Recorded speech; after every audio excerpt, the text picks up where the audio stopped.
My parents used to travel a lot in their RV. They had one of those big motorhomes. And one evening, they pulled into a campground just a few miles from the Grand Canyon, from the national park entrance.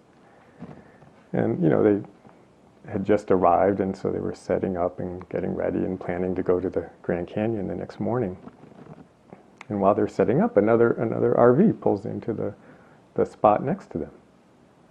And the people get out and they're setting up, so my parents strike up a conversation with them. And sure enough, they had just arrived also, and my parents said, "So, are you, going to go over tomorrow to see the Grand Canyon?"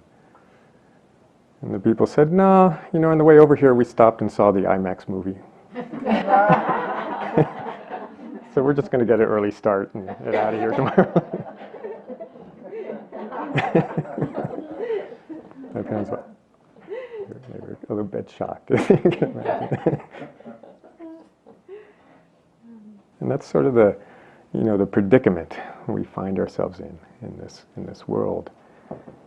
Is that we get kind of hypnotized or lost in the IMAX movie we all have inside our head, in our thoughts. We get so entranced with that, so interested in it, that sometimes we overlook or don't notice or don't even bother to go and see the real thing. Find out what's more real than our thoughts. And of course we have this kind of dilemma, in the case of the IMAX movie versus the Grand Canyon, you do have this very simple option, which is to come out of the theater, get in your car or your motorhome and drive over and see the real thing. And some of you may not know, but there's an IMAX right next to the Grand Canyon, right on the way in. But when it comes to the IMAX movie that plays in our own head, you can't quite do that. It's more as if the only thing you can do is drive the whole IMAX movie theater over to the edge of the Grand Canyon and then look at the Grand Canyon, and yet the IMAX movie is still playing. Your mind is still, it goes with you wherever you go. And so because of that kind of dilemma, there's this thing that can happen where even when you find out, when you start to hear about and then maybe start to have glimpses or start to experience for yourself something more real, more true, more profound than your hopes and your fears and your desires and your thoughts and your beliefs. When you hear about that or start to experience it, there still is this tendency, this possibility, which is that you just make a movie in your mind. You just think about spirituality. You just think about your true nature. You form an image of it, an idea, a belief about it. It's not our fault, it's what we were taught to do, right? We were taught to think about everything. That's mostly what you learned at those 12 years or more in school, is how to really pay attention to your thoughts, really pay attention to your mind. Often when people, they realize there's something more real here, and so then they go looking for it. A song Mary sang, said, "No seeking required," but instead we go seeking for it. And where do we seek? We seek for it in our minds. We seek for it by trying to make a better movie, a more spiritual movie. That doesn't mean that there aren't moments of grace, that there aren't moments where, in spite of, even if you've never had a spiritual thought in your life, you can still at times experience reality.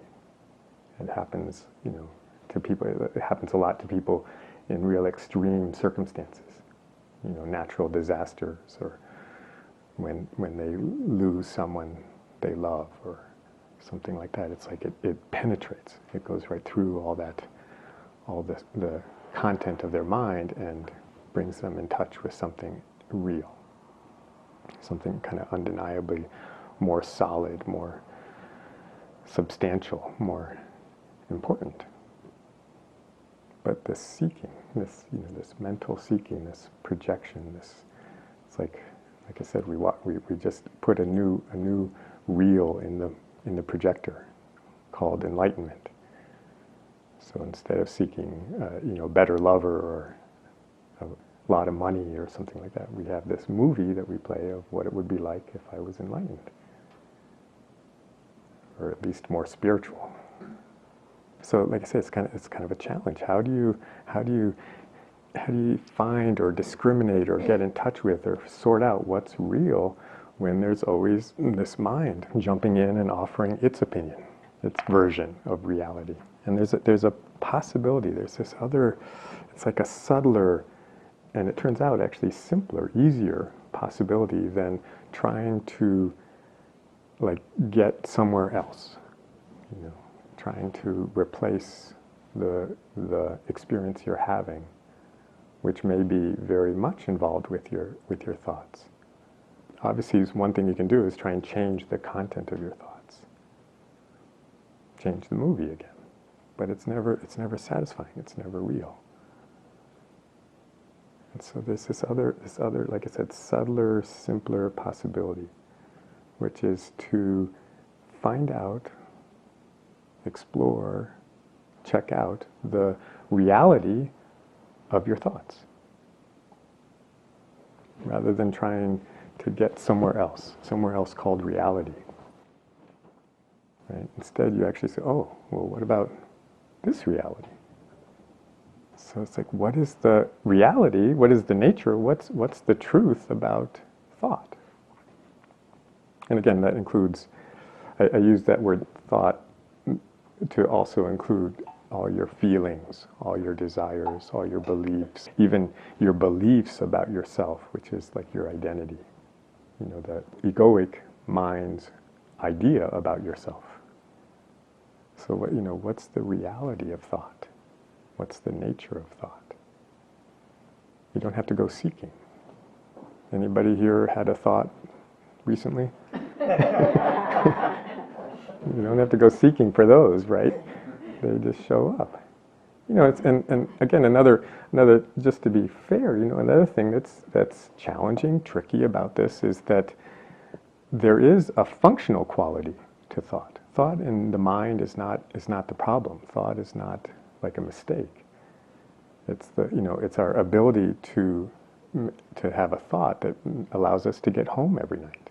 After satsang, you will use your thoughts to know which way to turn, just out the front door. So in the midst of this, this movie, this thought reality that plays in our mind, that in itself is not the real thing, there's a functional quality to that, which further reinforces our tendency to give the content of our thoughts all of our attention.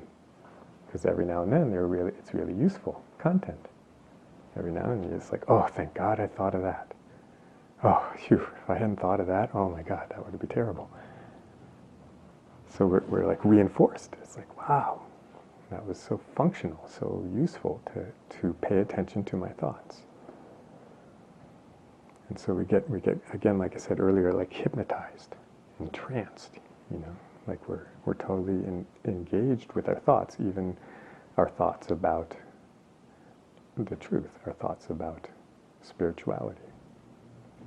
And yet this is, like I say, it's like a shifting the focal point, rather than it being all looking at the screen of our thoughts, or the sound of our inner voices, or even the kind of content of our feelings, which are more like whole body thoughts, kinesthetic thoughts.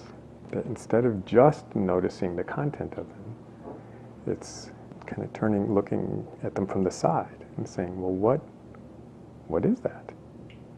What's thought? What is this? How do I know what it is I'm thinking? You usually know what you're thinking, right? You usually have a pretty good idea of what thought is in your mind right now. How do you know? What is that? It's like a picture that only you can see, or a voice that only you can hear. What's the nature of it? What is thought itself made of? And I don't know if you can sense. It's like it takes you a little bit outside that content.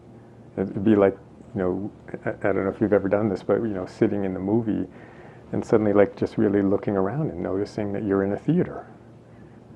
And noticing that, oh, there's a projector up there, you know, and that's just a screen with pretty lights.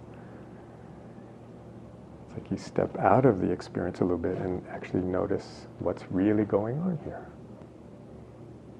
And then there's another question. You know, it's not. I think of these questions. You know, it's a form of inquiry, you could say. But I think of questions like that. Any form of questioning, like even the question, you know, what is the nature of thought? How do I know what I'm thinking? You know, or even questioning the content of your thoughts. It's like the wonderful work that Byron Katie does, where you ask, you know, you question the content of your beliefs. Right? And so these questions, they aren't really a map. They're more like a compass. They're something that can help orient you back to the reality that's here. And a wonderful question, a wonderful compass, when again, that you don't need to do any seeking for. You can just hold the question, just ask it of your own present moment experience, is where do the thoughts come from? Like, okay, there's the content of your thoughts, the content of your ideas, the content of your feelings, the content of your desires. And then there's the nature of them. How do you know what you want? What is that wanting, what is composed of? Even like energetically, what is thought? How does thought feel? Isn't that an interesting question? I usually think, what do I think about? Rather than how do my thoughts themselves feel? How do my desires feel? But then there's this like, it's almost like, you know, I said it's like turning aside. Well, this is like turning around and saying, well, okay, where do the thoughts and the feelings and the desires, where do they originate? Where are they coming? Like, where do they show up out of? Where do they come from? And I don't know if you can sense again how this is a much subtler question. You can't actually just go, well, over here. No, wait, that one came from back here. No, I think it came from right here. You know? It's not a question like that. You can answer the question by turning around again and thinking about it. Right? You can go, I've never thought about that before. Let me think about that. Right? You come up with some good theory about where thoughts come from. But the invitation here is more like it's like even more than full body. It's like your full being, inquiring with your full being. Not even just with your mind, not just with your body, but with your, you know, all of your senses, all of your, even your innermost senses, and finding out, like really exploring where, when a thought appears, when a feeling appears, when a desire appears, where is it coming out of? And like I said, it's like a compass, you know, it orients you. It orients you in the direction of something more real, something more like the Grand Canyon itself. Only actually more real even than physical reality. Physical reality is a lot more real than, you know, light reflected off of a movie screen. And this that's being pointed to is even more real than the physical objects that we experience. And yet, even though I said it's more real, I also said it's more subtle. So when you turn in that direction, this is a little bit more like the map. You know, it's a little bit more giving you the map. The compass is the question. Right? The map, you can hold that really loosely, lightly. Whatever I say now, you can hold really lightly. It's more like a really, you know, like a really old map where they, you know, didn't always know, so they would just kind of draw something. or just write in, here be dragons. You know? When you go in this direction, one of the clearest signs actually that you're going in the right direction, that you are actually touching in, at least at least turning towards a deeper, more true, more real dimension or density or reality that is always here, strangely enough, is that often when you first turn in that direction, you come up against this big empty thing. Like this big, like, I don't know what, where, thoughts, where'd they come from? Huh? Where, what? It's like you even start to look and it gets really strangely empty, blank, or there's no, you lose your sense of orientation, or it can literally feel like just plain old empty. And like, I said that's a sign that you're looking in the right direction. And how often is that ever true? That when you're looking for something and you come across something totally empty, you're actually looking in the right place. Usually if you're looking for something and you open up a box and it's empty, how long do you keep looking in that box? You go, whoops, not in there. What about the next box beneath that one? So it's like this totally different experience to ask this question, where do the thoughts come from? It can very quickly bring, there's no, like I said, this is more the map, but there's no, like I said, it's this kind of loose map because there's no real formula. Sometimes you ask that question and it takes you right to, something. Sometimes it takes you right to an experience of presence, which is definitely not nothing. It brings you in contact with some sense of presence, being, essence. And there's an undeniable, again, reality to it. It can have more impact than jumping into a cold lake on a hot day. We touch presence, it's like, whoa, chills and thrills. But there's also often this tendency, again, that you turn in that direction and you see, and you come up blank. And your mind often, again, just like the empty box, your mind can actually interpret that as like going in the wrong direction, or even a sense of something lacking. Like that's the thing you were trying to fix by doing spiritual inquiry, is an inner sense of lack. And yet it makes sense. An inner sense of lack might actually be the source of a lot of desires. Where else would they come from? An inner sense of fullness doesn't usually generate a lot of desires. And so again, this compass, this question, where does that come from? What is the source of your very ordinary experience? There's nothing special needed. A thought about, what you had for lunch. Or it could be a thought about some deep spiritual concept. But where do the thoughts come from? Where do they pop out of? Where do the desires arise out of? And as you go in that direction, you may encounter a sense of emptiness, space, lack, or you may cut right through to a sense of some more subtle, more profound fullness, presence. What I'm offering is a compass. So even when you experience that sense of presence, there's always this bigger question. Where does that come from? And especially the first, dozen times that you find your way to presence, to a profound sense of something more real. It's so clearly who you are that for a long time we just stop there and kind of, soak it in, enjoy it. It's like, wow, presence, cool, give me more. But there's always this question you can keep going. You can ask, where does that come from? And that can drop you down, take you a little more into the subtlety of what's always here. Possibly into presence, possibly into a bigger experience of emptiness. So I wanted to, speak like this at the beginning, not to say that's where you should get, but to hopefully give a sense of the richness, the capacity to touch reality wherever you are. It can be rich actually to actually, in a sense, really look at the content of your thoughts. it can be rich to look at the nature of thought. What a strange, strange thing that these thoughts just keep appearing.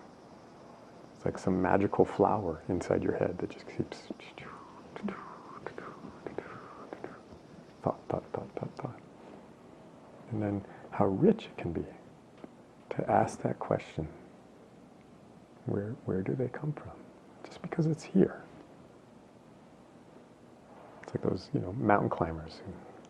They ask them, why did you climb the mountain? They say, because it's there.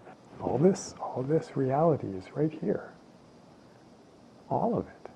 So it's not so important where the question takes you, as much as that it's really just the richness, the mystery, when you kind of start to notice the reality of the movie theater, the strangeness of the movie theater, and the reality of what generates that movie theater. I'll give you one last little thing. It's just like another sense of how, all these strange things you can discover. You say, what's the source of your thoughts? The thoughts themselves arise out of the same place as awareness.